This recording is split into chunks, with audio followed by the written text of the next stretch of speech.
ನಮಸ್ಕಾರ ಮಾಯಾ ಕನ್ನಡಿ ವೀಕ್ಷಕರೆಲ್ಲರಿಗೂ. ಈ ದಿನ ನಾನು ಒಂದು ವಿಷಯದ ಬಗ್ಗೆ ಹೇಳೋಕ್ಕೆ ಅಂತ ಅಂದ್ಬಿಟ್ಟು ಈ ವಿಡಿಯೋ ಮಾಡ್ತಾಯಿದ್ದೀನಿ. ಹೊಸ ವರ್ಷದ ಸಂಭ್ರಮದಲ್ಲಿ ಅಶ್ವಿನಿ ಪುನೀತ್ ರಾಜ್ಕುಮಾರ್ ಅಭಿಮಾನಿಗಳಿಗೆ ಒಂದು ಸಿಹಿ ಸುದ್ದಿ ಕೊಟ್ಟಿದ್ದಾರೆ. ಅದೇನಪ್ಪ ಅಂತ ಅಂದರೆ, ಈ ಬಾರಿ ಅಪ್ಪು ಹುಟ್ಟುಹಬ್ಬಕ್ಕೆ ಆಕಾಶ್ ಸಿನಿಮಾವನ್ನು ರಿಲೀಸ್ ಮಾಡುವುದಾಗಿ ಘೋಷಣೆ ಮಾಡಿದ್ದಾರೆ.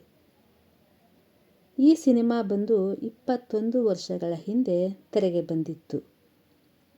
ರೊಮ್ಯಾಂಟಿಕ್ ಫ್ಯಾಮಿಲಿ ಎಂಟರ್ಟೈನರ್ ಸಿನಿಮಾವಾಗಿ ಬಾಕ್ಸ್ ಆಫೀಸನ್ನು ಕೊಳ್ಳೆ ಹೊಡೆದಿತ್ತು. ವರದಿಗಳ ಪ್ರಕಾರ ಡಾಕ್ಟರ್ ರಾಜ್ಕುಮಾರ್ ಸಂಸ್ಥೆ ಅಲ್ಲಿಯವರೆಗೆ ನಿರ್ಮಿಸಿದ್ದ ಎಲ್ಲ ಸಿನಿಮಾಗಳ ದಾಖಲೆಯನ್ನು ಆಕಾಶ್ ಅಳಿಸಿ ಹಾಕಿತ್ತು. ಅಷ್ಟರ ಮಟ್ಟಿಗೆ ಸಿನಿಮಾ ಬಾಕ್ಸ್ ಆಫೀಸ್ ಶೇಕ್ ಮಾಡಿತ್ತು. ಅಂದು ಸಿನಿಮಾ ಕಲೆಕ್ಷನ್ ಬಗ್ಗೆ ಸ್ವತಃ ನಿರ್ಮಾಪಕರಾದಂತಹ ರಾಘವೇಂದ್ರ ರಾಜ್ಕುಮಾರ್ ಅಚ್ಚರಿಯನ್ನು ವ್ಯಕ್ತಪಡಿಸಿದರು. ಪುನೀತ್ ರಮ್ಯಾ ಜೋಡಿ ಪ್ರೇಕ್ಷಕರಿಗೆ ಮೋಡಿ ಮಾಡಿತ್ತು.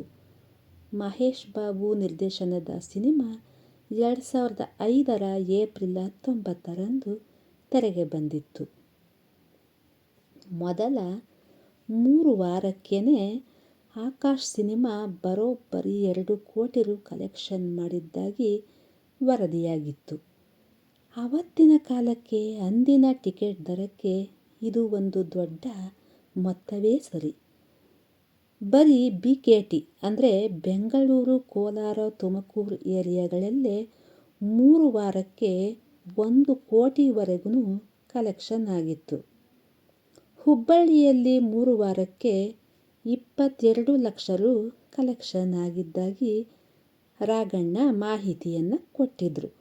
21 ವರ್ಷಗಳ ಬಳಿಕ ಆಕಾಶ್ ಸಿನಿಮಾ ರಿಲೀಸ್ ಆಗ್ತಿದೆ. ಅದು 4K ರೀಮಾಸ್ಟರ್ಸ್ ವರ್ಷನ್ನಲ್ಲಿ. ಇದು ಮಾರ್ಚ್ 13ರಂದು ಸಿನಿಮಾವನ್ನು ತೆರೆಗೆ ರಿಲೀಸ್ ಮಾಡೋಕ್ಕೆ ರೆಡಿ ಮಾಡ್ಕೋತಾ ಇದ್ದಾರೆ. RP ಪಟ್ನಾಯಕ್ ಸಂಗೀತದಲ್ಲಿ ಎಲ್ಲ ಹಾಡುಗಳು ಹಿಟ್ಟಾಗಿದ್ವು. ಇವತ್ತಿಗೂ ಕೂಡ ಜನ ಆಕಾಶ್ ಸಿನಿಮಾದ ಹಾಡುಗಳನ್ನು ಗುನುಗ್ತಾರೆ ಅಂತ ಹೇಳಿದ್ರೆ ತಪ್ಪಾಗಲಾರ್ದು. ಪುನೀತ್ ರಾಜ್ಕುಮಾರ್ ನಮ್ಮ ಆರಾಧ್ಯ ದೈವ.